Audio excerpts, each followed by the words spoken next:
anytime a song gets written, it's a miracle. It hits you when you're falling in love or falling out of love. He let us spend a night inside the Great Pyramid. They locked us in. Oh my God, man, this sounds pretty damn good. I'm Keith Stegall, and welcome to High Dollar Hill. My guest today is a longtime friend and industry guy, and I think we both run up and down Music Row substantially. Everybody's got a story, and Jody, we're about to get into yours. So, you recently launched a new publishing company. Yes. I know it's not your first one, but... well, it's called Jody Williams Songs. Not very creative. I was going to ask you about that. Where you got that from? One of my sons suggested that I just stick with that. Good. People would know where to find me. We started it 5 years ago. It's a joint venture with Warner Chappell Music Publishing Company. And now we have 12 writers. We develop artists, some legendary folks that we work with, Vince Gill, Natalie Hemby, Ashley McBride, and we have developing artists too. This one question I wanted to ask you because of iconic implications of it. Where did Martha White intersect the career path? My grandfather and my father and my uncle started Martha White. They bought a flour mill in the 40s in Nashville. My uncle was the marketing guy.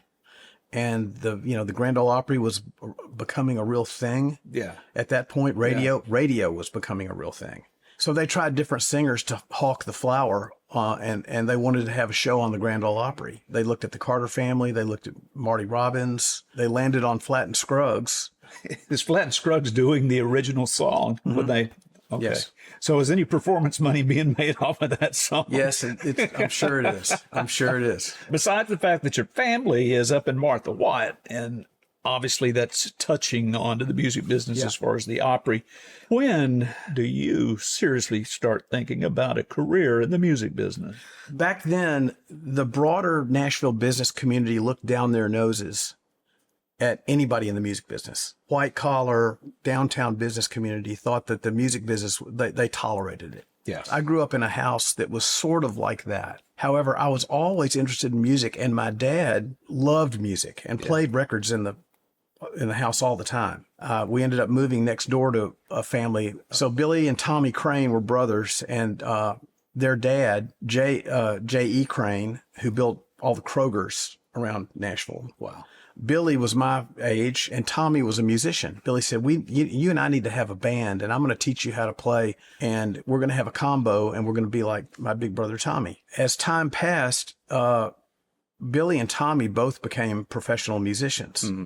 And then later, my sister, Melissa, married Tommy. That was right about the time Tommy was asked to be a member of the Charlie Daniels Band, and wrote some really good songs, and is a co-writer on Devil Went Down to Georgia. And I can remember my dad one day when I started really getting interested in a career in music, and not as a player. Yeah. But he said, you're not going to become one of those music people, are you? Wow. He wasn't smiling when he said that. No, I had some people in my family do the same thing.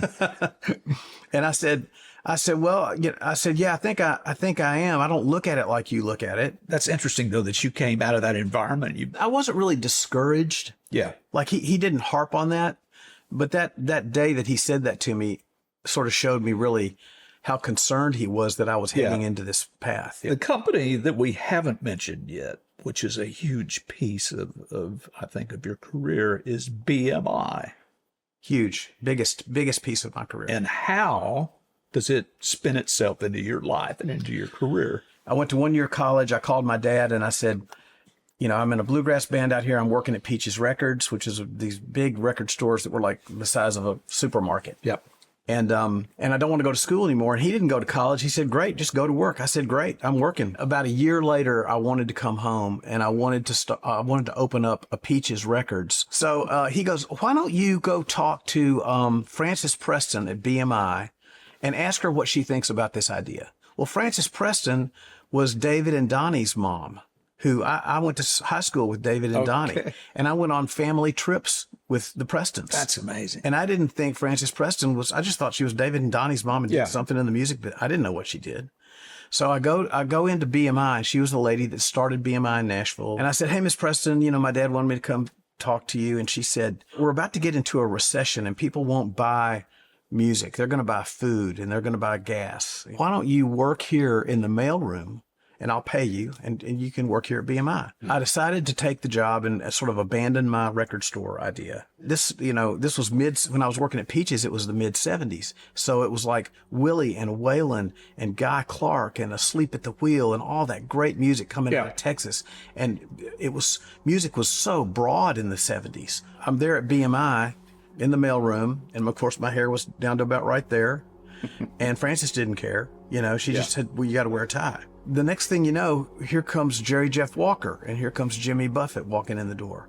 And here comes Willie and Waylon walking in the door to get advance checks from Frances and kiss the ring, And I was like, okay, what's up with this place? Because this is the coolest thing I'm in much closer proximity to my heroes than I ever thought I'd ever be. Yeah. If you wanted to get anything done on a large scale in the music business in Nashville, you had to pass through the doors of BMI and Frances Preston. I don't care if it was a record company or whatever it was. Yeah. So one day I walk out of the mailroom, and there is this super cute girl with long blonde hair sitting at the receptionist desk.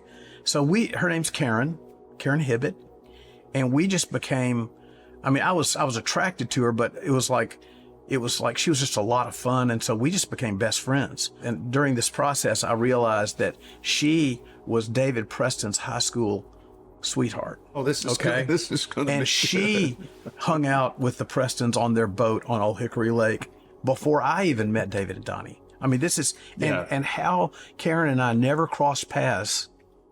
We ran around a lot of the same people, but we just missed each other. Yeah. Once we sort of fell in love and we decided to get married, one of us had to leave. It was not fun, in that environment. And I really wanted to go be a publisher. My brother-in-law, who had joined the Charlie Daniels Band, introduced me to Charlie. And Charlie said, I've got a little desk drawer publishing company. Why don't you come over to the Sound 70 office and run my little publishing company and pitch my songs that I don't record? Don't you love the way this stuff just kind of happened? It just happened. It's amazing to me that so much in our business happens that way and has happened that way. Once you are in it a little bit and you realize you got to let things happen, if you want to row this way to your goal, but the wind is blowing you this way, sometimes the atmosphere, or it's God, it's the atmosphere, whatever it is trying to tell you something, and just let it do that to you. Yeah, it's kind of like a beach ball that you're swimming toward, and the harder you swim toward it, it drifts. That's right. But if you can be still, let it come to you. The wind will kind of push it. That's right. So I was also interested in the fact that Swanee was a part of your life, and Kix Brooks is a part of that, which I didn't know, because I'm from Shreveport, and so was Kix. So I don't know about this piece of his life. It's funny to talk about this now. When I was in the 8th grade, I was living next door to the Crane brothers. Yeah. The first Belle Meade pot smokers. Anyway, one thing leads to another. They get in trouble, and there was a list of kids who were hanging out at the Crane's house, and I was on that list, and my father found out. And we were like, back then, not everybody was smoking pot, but a lot of people were smoking pot. Yeah. But I was like in the 8th grade, so So my dad goes, okay, we're going to do something with you. So he said, we're going to get in the car and we're going to drive to Swanee Military Academy, Baylor, Culver. We did a tour of military high schools. And I ended up at Swanee Military Academy as a freshman. It was awful. It was military school. It was a lot of hazing. They just shave your head and just make you march and all that stuff. But when I got up there, I met a guy who was, because I really loved to play music, so I was trying to find the other musicians. Sure. Well, we found each other, me and Kix Brooks. So what's he doing there? I hate to say this the wrong way, but this was sort of my perception. And I got to know, his dad very well, and was in his wedding and the whole thing. But I think his dad had remarried, and I don't know how that was going. He got a target on his head. And I think his dad thought it'll be good for you to kind of get out of here while I figure this out. And that was my perception. Yeah. Okay. Yeah. But there were people from Nashville and from Shreveport who were already at Swanee. I mean, there were people that were sending their kids. That was a thing back in the Wow. 60s and 70s. Send your kid that sort of looks like he's going the wrong way Swanee. to a military, to a regimented situation. So I get up there, and I had another roommate from Shreveport named Whit Wilkinson, my freshman year, and then my sophomore year, Kix was my roommate. But Kix and I became really great friends my freshman year. Yeah. And he was a year older. We're the same age, but I repeated fifth grade. So I'm like behind Karen that way. I'm behind Kix that way. Yeah. So he said, what you need to do is get on the rifle drill team. It's full of upperclassmen, and they'll protect you. They'll get to know you, and they'll like you, and, just ask to be on that. So we got on the rifle drill team together called the Gorgas Guard, and we would march in the Manchester Christmas Parade or the Memphis in May Christmas Parade. And so Kix kind of looked after me. He was really my protector. And at the same time, we were playing he was turning me on to all kinds of music, and I was turning him on to all kinds of music. He just loved Otis Redding. Oh my gosh. I remember how fired up he was over, all that stuff. Yeah. He was a big fan of Chris Gantry. Oh, yeah. Before anybody knew who Chris Gantry Yeah. was. I mean, nobody probably knows who Chris Gantry is, but he's a Christopherson era great songwriter. And player. But Kix had this great musical taste, so we shared all that together. Then later on, when I was at Sound 70, that was his management, and they produced all the big concerts at the Municipal Auditorium too. Yeah. Much later on, Kix comes back to town, calls me, lives with me and Karen right after we got married for about a month, and I got him a job doing security at the concerts for Sound 70. And I was pitching his songs too. I was trying to help him, because I was such a seasoned professional at that time. And so, it was like David Lee Murphy and Kix Brooks were the security guards for concerts back in those days. That's amazing. And so Kix and I just remain I guess super so. tight. He's like my brother,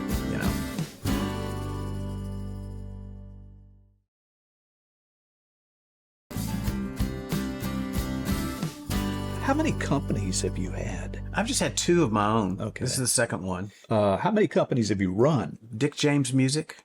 I ran MCA Music Publishing.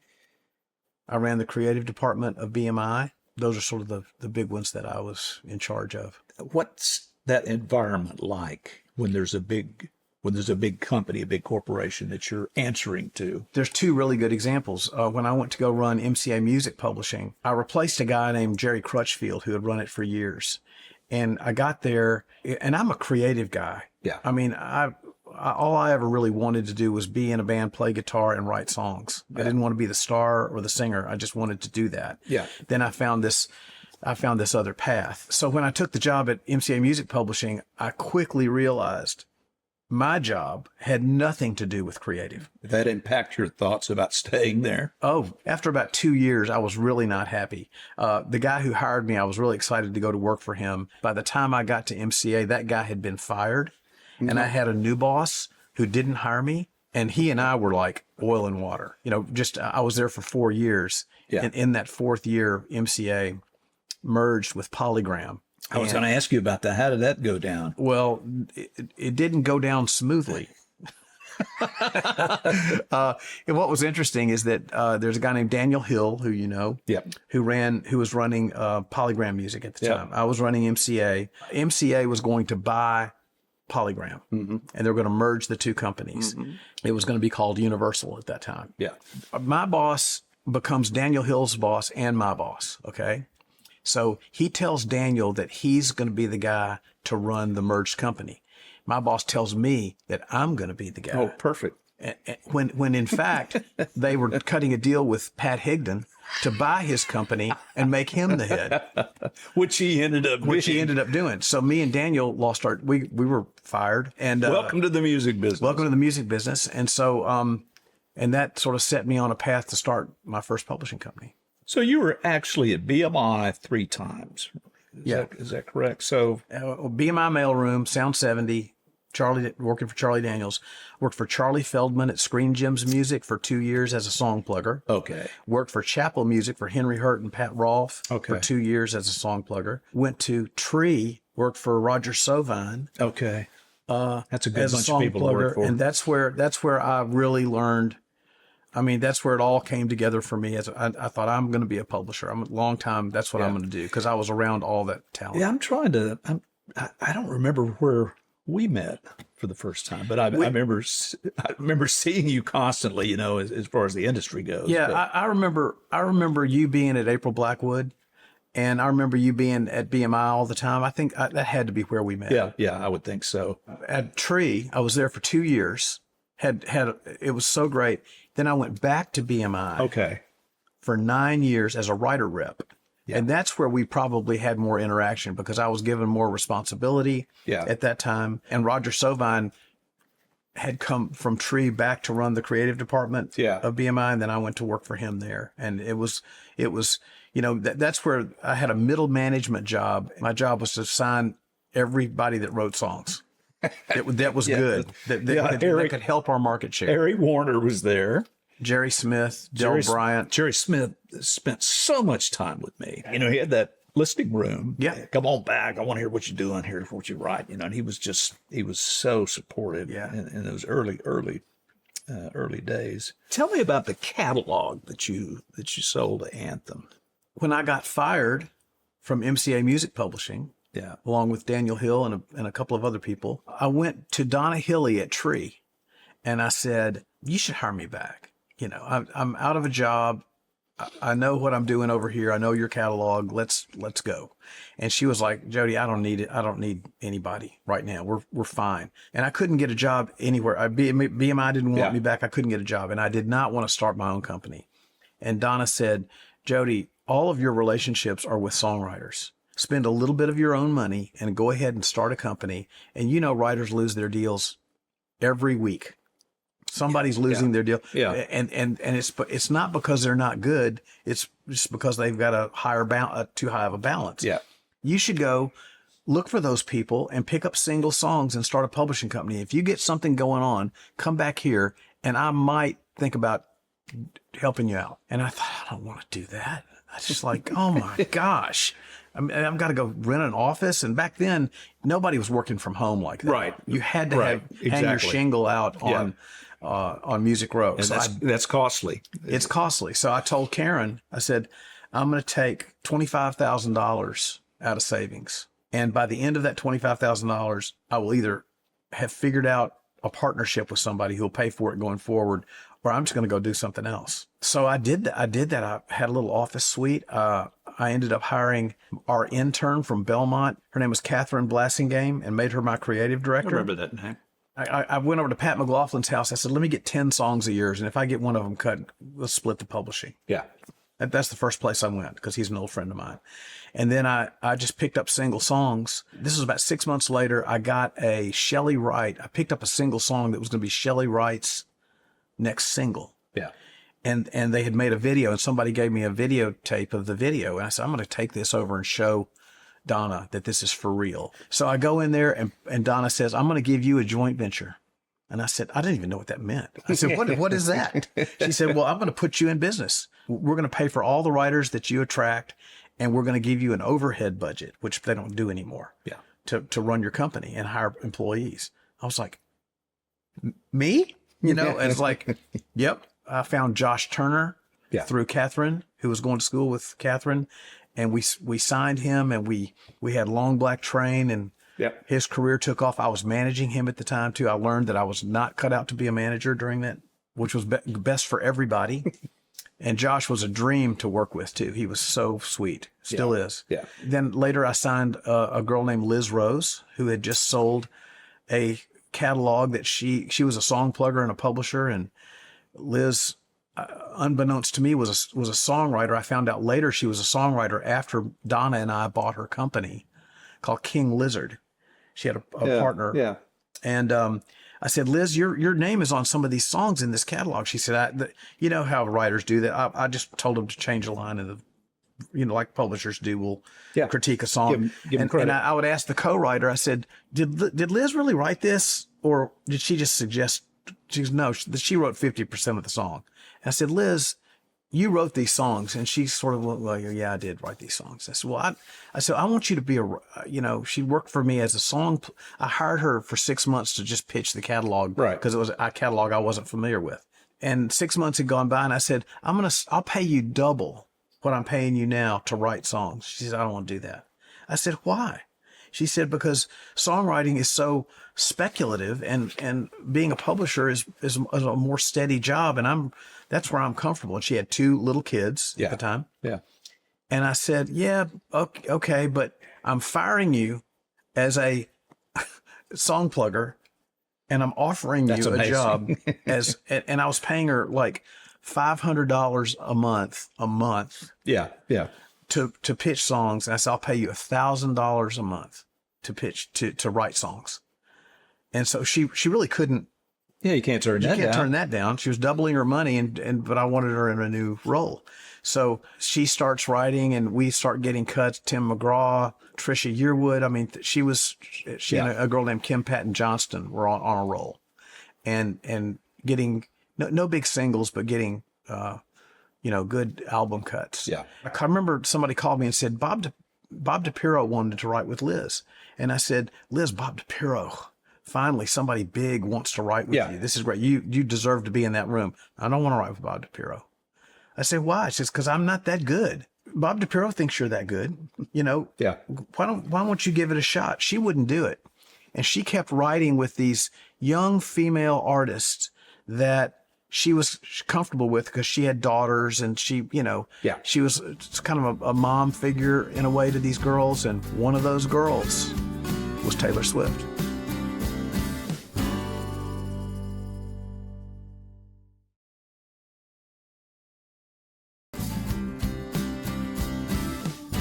Yeah. You can't turn that Can't down. turn that down. And next thing you know, she loads up on Taylor Swift. And Taylor Swift is in our office 2 or 3 days a week after school with her mom or dad sitting in our little room, reception area while they wrote from like 3 to 7 o'clock after she got out of high school. I said, Liz, there's no teenagers on the radio. These songs are not great. Taylor is like, because it was like there were other stories like that with other people in the business, Of course. So what I tell people today is when they ask me, who did you learn the most from? And I can honestly say I learned the most about writing and publishing from Liz Rose and Taylor Swift because I got it so wrong. Liz said, give us another couple of months. I think we're about to turn a corner because Liz was a publisher too, and she wasn't sure if these songs were great or not either. Yeah. But that happens so much. It happens so it's much. It's part of the fabric of what we do. And what I have gathered by my career is that usually if I'm thinking it's not going to work, it's going to work. I love that. But that's where I go because I'm wired to find something wrong with everything. Yeah, right. That's right. But in as far as, things that I can point to production wise. Yeah. Besides Alan Jackson getting turned down by everybody in town, besides Randy Travis getting turned down by everybody in town, Zach Brown comes along and people go, are you crazy? This guy's got a beanie and a beard and it worked. It was the antithesis of what's supposed to work. Finally, Liz said, give us another couple of months. Then they came down and they would get so excited and they'd come down and they play me the song that they just wrote. And so this particular day, they come down and play me Tim McGraw. And I thought, well, that sounds like a Taylor Swift song. That's like a really well-written song that I would believe coming from her. Yeah. Then the next song they wrote was a song called Come In With the Rain that was on a later Taylor record. Yeah. And I thought, well, Faith Hill can cut that. That's really good too. Yeah. So Liz was right. They turned a corner. I had signed a girl named Stephanie Chapman. Mm-hmm. And she brought her husband, Nathan Chapman, sort of along for the ride. And I put him in our little shack out back of our office to do our demos for us and paid him $150 a song to do our demos. He played everything. Good demo cost there. And so Liz and Taylor would write these songs and then run in and do a rough with Nathan in the little shack out back. And then Nathan would craft a demo. That all led to Nathan being her producer later when she got signed to Big Machine. That is amazing. It's totally amazing. I mean, despite myself, like anytime Liz Rose offers me any advice, I perk up and listen. And we're great friends still. Talk to me about the BMI office in Austin. Yeah. Where does that come from? Where does that idea So when I was a writer rep at BMI, in the mid '80s, Roger Sovine was my boss, and he said, part of our job is to go to Austin, Texas about every 6 weeks and hang out for a week and sign everybody down there because Willie and Waylon had blown up. I mean, this was, all this stuff was happening. If you go back and listen to the Urban Cowboy movie soundtrack, most of it is Austin, Texas music, or stuff that was really being associated with all of that. So I started going down to Austin, Texas, and before I did, Jerry Smith went down there, and Francis Preston went down there. Roger went down there. Phil Graham, Del Bryant, they all spent time in Austin. So now it was my turn. I had that job now. So I started going down there, and I fell in love with the people and the independent spirit that Texans have. Yeah. And I learned all about the animosity between Nashville and Austin and all of that. You have to navigate that. Yeah. In 2017, a guy from the governor's music office in Austin, a guy named Brendan Anthony, comes to me and says, "We think that you all should open up an office in Austin." And I said, "Well, we come down there about every 6 weeks. We haven't missed anything by not having an office there. And so it's got to make financial sense for us to do that." And so it took about a year of him sort of saying, the governor really wants this, and we've got to beef this up in our state. Sure. So basically I just sort of said, why not? Why wouldn't we do this? The independent nature of digital music and everybody sort of taking control of their own thing. And you talk about the best, independent entrepreneurial Texans are just, they've been doing it for a while. They've been doing it for a while. Yeah. Talked to the president of BMI, Mike O'Neill, and I said, I think we should do this. And I made the case to him, and he said, "Okay, make a presentation to the BMI board." So I made a presentation to the BMI board, and they okayed it and earmarked a budget for it. Yeah. I hired a guy named Mitch Ballard, who was living in Nashville at the time, but he's a Texan and wanted to move back, and he's got a really good music history too. So we hired the right guy, and we got that done in 2019, right as I left BMI to start this company that I have right now. I'm as proud of that as anything I've done in my career. That's great. Congratulations. Thank you. Let's talk just a bit about the changes and the shifts in Nashville. Okay. What is different about Nashville if you compared it 20 years ago to where we are right now? What do you think is the basic difference in the way things have changed? And we came up at a time when we couldn't go into somebody else's office and run into their big hit songwriter without knowing everything about them. Yeah. If we got in a conversation with them, we didn't want to look like some guy who just got off the turnip truck. That's sort of gone away, I think.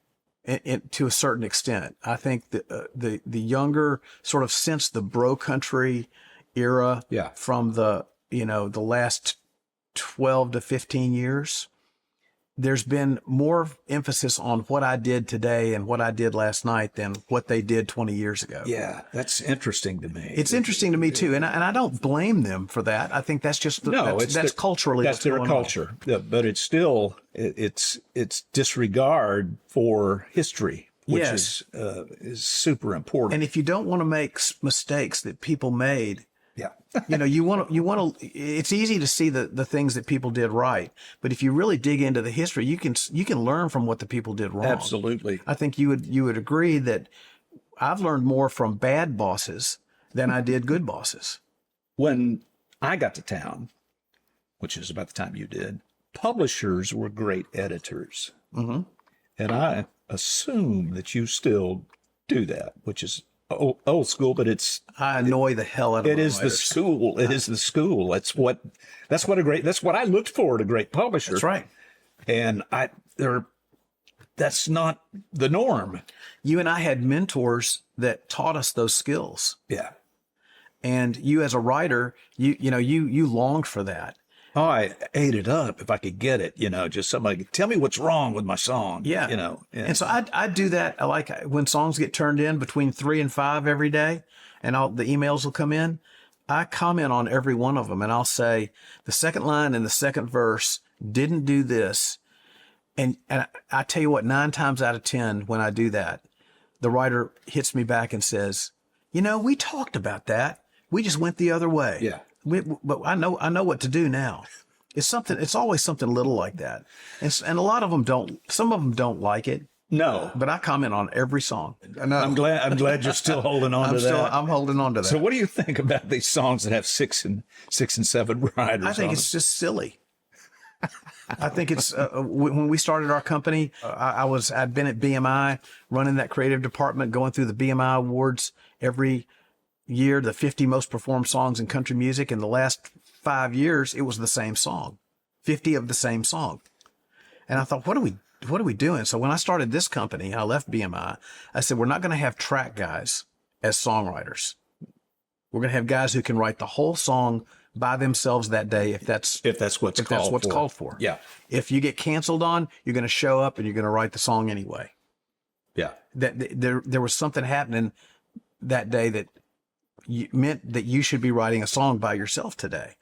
And so it's a very old school approach, but it has served us well because as we came out of bro country, we ended up with a little catalog and a bunch of writers who people now are reaching out to us for because they don't do the dumbed down, all that stuff that was going on in bro country.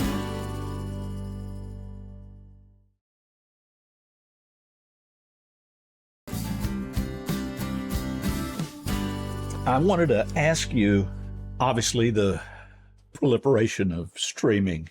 We've washed a ton of writers down the drain that used to could survive off a couple of album cuts, right. and that doesn't happen anymore. How has that affected you? Well, when you have a writer that has an album cut on a gold or platinum album, you have enough money to not only re-sign them for another year, you can sign somebody else and give them their first deal. Yeah. That's all gone away.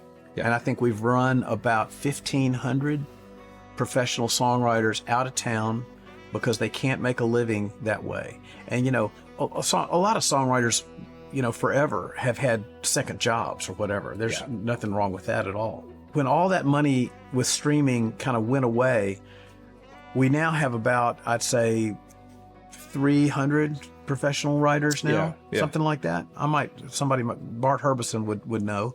You have to just make sure that you're getting meaningful, streaming, streaming income.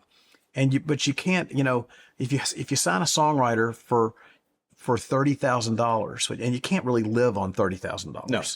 But you sign a beginner songwriter first publishing deal for $30,000, and you think, okay, I can go to about $100,000 before I've got to cut them loose, or they got to have something going on. So that's about 3 years. That's as long as the runway is if you're giving advances. So what's happened with streaming, it's caused that $30,000 number to go down, or to get really creative. Like a guy like me can find a new writer and say, we're not going to pay you any advances. You keep your day job. Yeah. But we're going to give you a co-publishing deal and a shorter term instead of money. Yeah. So you give them better terms on the other side than cash. That's interesting. And so we're approaching some deals like that right now. And if we meet somebody who's kind of well, tell me, up and going. What does that deal look like? Descriptively, how does that work? What are the deal points in a deal like that? In a deal like that, it's co-publishing instead of full publishing, which means that they got a piece of it. They have a piece of their ownership of the song.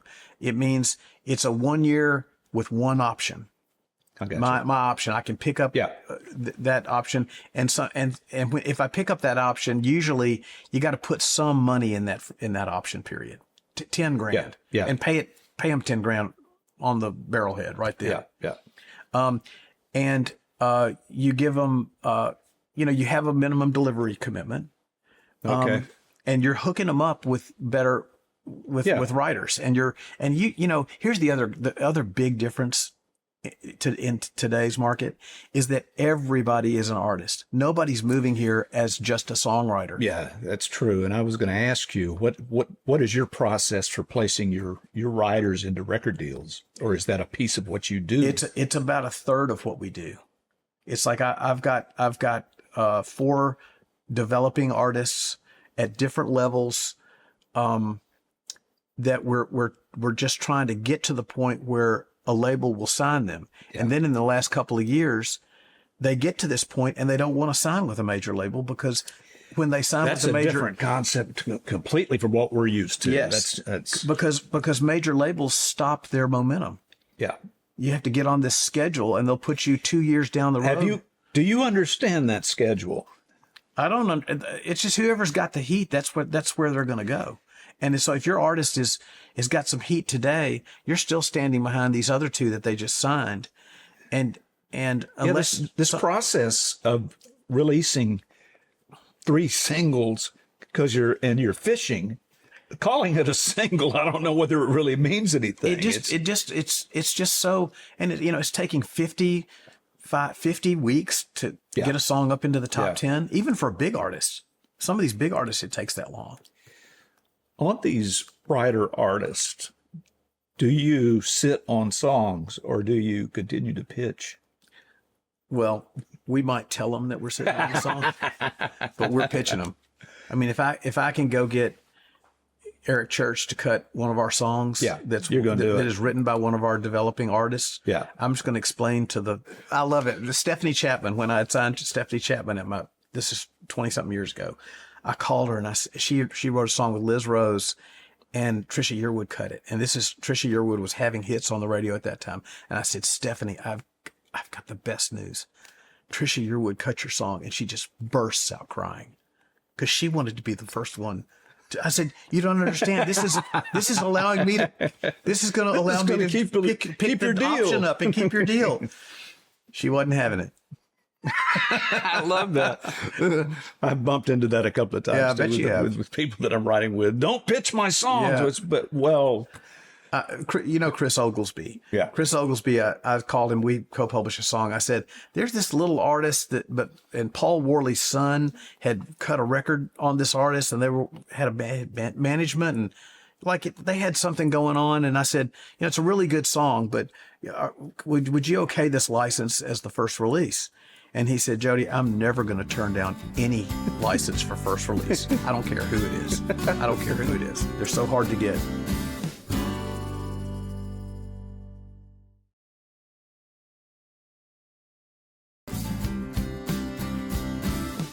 What about AI and how it's going to impact? And it's going to impact what we do, especially writers, and publishers, because you're attached to the writer. It's serious what can happen, and I think some of it is happening. Yeah, the way it hasn't affected us, AI, I think for us has been used as, and we don't do it. Our writers individually will decide to do it. If they write a song and they think, well, we should get this to Jelly. So you get an AI Jelly vocal on it. Yeah. It's just a sound. It's not really anybody singing it. And you put that on the track and you play it for Jelly Roll. A couple of our writers have done that. They're not regularly doing it, but when it's called for, they're not hesitating to do it. Now, the other thing is, there are organizations now starting up that protect original content in the AI realm. It's just, I mean, Keith, it's like, it's always, as soon as you win a copyright battle, you still have another one tomorrow. Yeah. And it's ongoing. So I think my concern is, and I've used this application because I wanted to experiment with it, that basically I just put the title in. Mm-hmm. I gave it a title and it finished the song. It put music to it and it put a vocal on it. And that's, that's just a tad concerning, but you're not going to get rid of it. It's here. It's here. Jody, thank you for being here and telling me things that I didn't know. Well, it's a pleasure. I have we're good old friends, and I appreciate all the work you've done in your career, and still pay close attention to it. And it lives on, and will continue to live on. One thing I wanted to mention to you is that yesterday I was at a restaurant with my 2 employees in the Music Row area, and we were having lunch, and the background music came on, that was playing. Mm-hmm. And on the song that came on was "We're in This Love Together." And I told my 2 young employees, I said, I'm gonna go spend a day with Keith Stegall, and he wrote that song. And they knew the song, and they're in their 20s, and they go, well, everybody knows that song. And so, they thought, that's cool, I said, yeah, it is cool. Another 15 minutes rolls by, and then "Sexy Eyes" comes on. I said, Keith Stegall wrote that too. And they were like, you're kidding. History is so important. Yeah. It's so important. And I want my young employees to just continue to find ways to search that stuff out and stand on the shoulders of the people that came before them, for sure. Well, thank you for everything you've done. Yeah. Thank you. And let's keep going. Let's keep going. Enjoyed it. Thank you. Join us again here at High Dollar Hill, where we tell the stories that made the music.